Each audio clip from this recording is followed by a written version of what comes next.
All right, cool, man. So, yep, we're here with Troy Pryor. This is BACA. This is the newsletter. This month we're focusing on film. This is May. I'm Doc Wheeler. I am web and video for BACA, and we're just happy to have you, Troy, to talk through film with us. As you know, well, as we know, you're on the board with BACA, but your expertise in film is where we're leaning on you more for this month for the newsletter. So very happy to have you. Let's jump right into it. Once, if you can start off by giving a little background about yourself and the two organizations that you started, that'll help us jump off. Sure, I appreciate that. Thanks for having me on. I'm from the South Side of Chicago, so this is all home for me. So anything to help support and uplift the creators here is meaningful to me. I have a family background in clergy, so I always grew up around community leaders and entrepreneurs. And I went to school, played two sports, and then got a chance to work on a few films as a background performer that opened up some opportunities for me.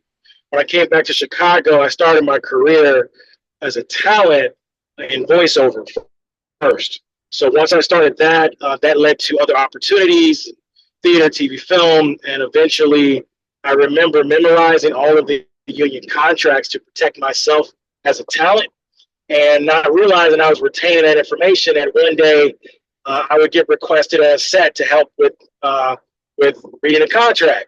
That led to a whole world of requests to consult on productions, and then that led to producing. And I realized there was another lane for me. I got elected at that time, the youngest elected board member in the history of SAG after Chicago. So I was a go-to for a lot of rising Black storytellers, and it's helped them feel comfortable and delivered the information in a way that would be helpful to them, and it opened up a world as a producer. So I found myself supporting storytellers behind the camera. And from that point, I built an infrastructure around that service, which started out as networking events, and that continued to scale into this multi-service entertainment company, as we know as Creative Cipher today, that focuses on content production, live events, and now an editorial division that supports about 7 publications. Nice. Oh, man. Well, happy to have you. I'm not a Chicago native, but I am from the Midwest, and that's where we're also coming from, which we'll get to in a couple more questions. But thanks for the breakdown. Let's jump into it, man. Why is Chicago such a film city for us? And I'll pinpoint the little three bullets. We have films, Cooley High, Love Jones. They're here in Chicago. So what's the cultural role and what's the impact for that there? And what's the big key for Midwesterners to represent in the film industry? And then I'll chop it up with, I think you already spoke to it, but your journey, as a filmmaker or industry leader in this space. So why is Chicago a film city for us? Well, Chicago is a hub for a lot of dynamic thought leaders and creators across the board.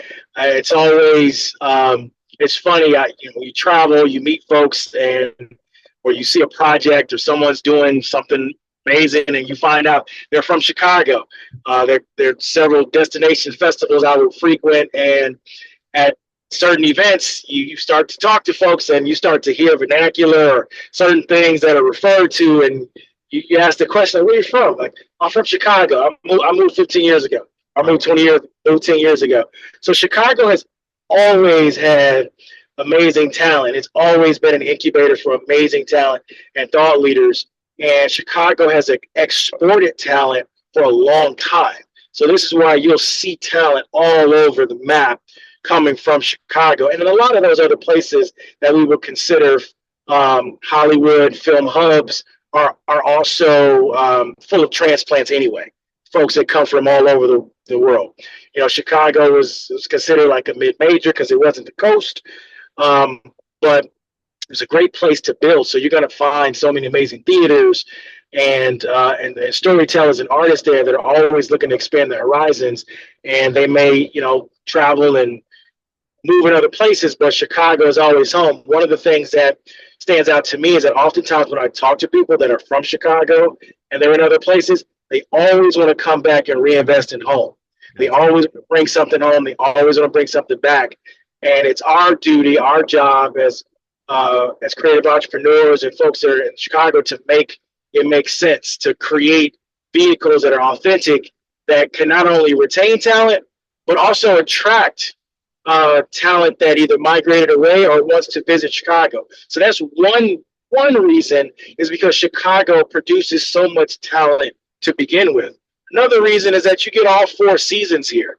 You get all 4 opportunities to film and tell unique stories. Chicago is such a melting pot with 77 neighborhoods, although it is easily and can be said one of the most segregated cities in the country. Yeah. There are so many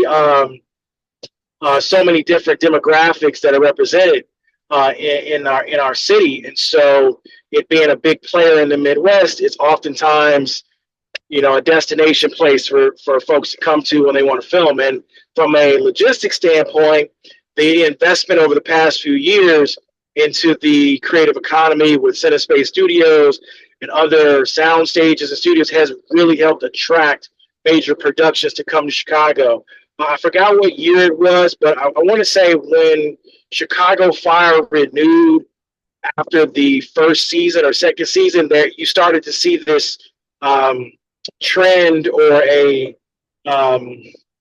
confidence in being able to bring a production to Chicago. And once Chicago Fire and Dick Wolf, then you started to see more studios, or excuse me, more studios bring projects here, and those sound stages get leased out and rented out. So Chicago's always been this. I think one of the biggest things that is important for us to focus on is telling our story versus reinventing the wheel. It's always been, Chicago's always been a talent hub. It's just a matter of how do we continue to amplify those stories that already exist. Right. Dope, man. Thanks for that breakdown.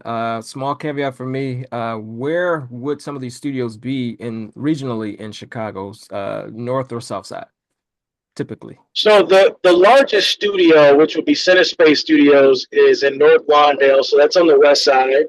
Okay. There's another studio up north called Field Studios. It's a part of a larger real estate venture that has commercial properties and residential properties as well. There's SNA Studios that is, I forgot what side of town that's on, but that's another commercial studio. Then there are others, smaller single soundstage studios that are around in Chicago as well. I know there's a venture, at least there's been talks and announcements about another major studio in South Shore that was to be built. They broke ground on that one. I want to say pre-COVID. Okay. And I think that was still something that's in the works to build that studio out as well. Dope. Man, thanks for that breakdown. Well, let's keep it moving. With this energy in film, let's spotlight on the indie scene. Who's making noise right now in Chicago film? Let's see, in Chicago film. Well, I'd have to say, I have to look at who's actually behind all of the project. But there is a project coming out that is based in Chicago. It's a new Marvel project called Ironheart that premieres June 24th. It's going to be a Disney Plus show. And one of the things that stands out to me the most about it is that the main character, Riri Williams, is a brilliant black girl from the south side of Chicago, who is essentially the heir apparent to Iron Man's Tony Stark. And so you'll find narratives that really help to explain or just talk about different things that we all know as Chicagoans. And so it's really cool to see it in a space like that. That MCU world is such a behemoth, to know that one of their shows, it has a protagonist that's a young black girl from the south side of Chicago. That'll be a cool piece. Outside of that, The Bear That show has been just doing Oh, amazing numbers. yeah, And one of the directors for that show, the legend from the West Side, Robert Townsend, yeah. has directed quite a few of those episodes, and there are Wow. quite a few people involved with that. Outside of the one Chicago shows, me and Chicago Fire, PD, and Mad, I know the Bears been doing really, really well. So we're excited to see things continue to grow and build. And like I said, a lot of it has to do with us supporting one another. And those are bigger projects. Those are studio projects. There are a lot of talented independent creators and storytellers doing amazing things as well. I can speak to 5 projects. I won't speak to all of them, but last year, Excel Fest, the film festival that I launched, we signed a deal with AMC to for them to license 5 films from our festival. Those films went on to AMC Plus and stream, and they did extremely well, up to the point that AMC has reached out to extend the offer to do more work with them on a longer term deal. Mm. So those 5 filmmakers are really amazing. Mackenzie Chen is one of those filmmakers. George Elzey, Patrick Wemp was a really good project about the founder of the Chicago Defender called Mr. Abbott. Wow. Just some amazing projects from independent filmmakers. Mhm. Dope. All right, man. Man, you laying it down right now. And just for our viewers, or not viewers, but people that may be listening, MCU, you're mentioning Marvel Comic Universe, right? Yes. Yeah. Perfect, perfect, perfect. Man, I hate to end this, but let's cap it off with the number three. Um, which the top five Chicago rooted films and why do they still matter? Ooh. Hey, that's put me on the spot. Top Or one, five. or one, two, three. You know, you can see. Let's do like, okay. I'll give you some. But I don't. I don't know if I can rank them. But Right. You can just list I'm them. We don't want to. yeah, We don't want to. Hurt any feelings. So we yeah. put them in there. All right, I feel you. I mean, I gotta go. Love Jones has to be up there. Hmm. Hmm. Love Jones has to be one of the top ones up there. And shout out to actually our partners with Excel Fest, Lorenz Tate and the Tate brothers. Hmm. So we're excited about that. But Love Jones is a classic.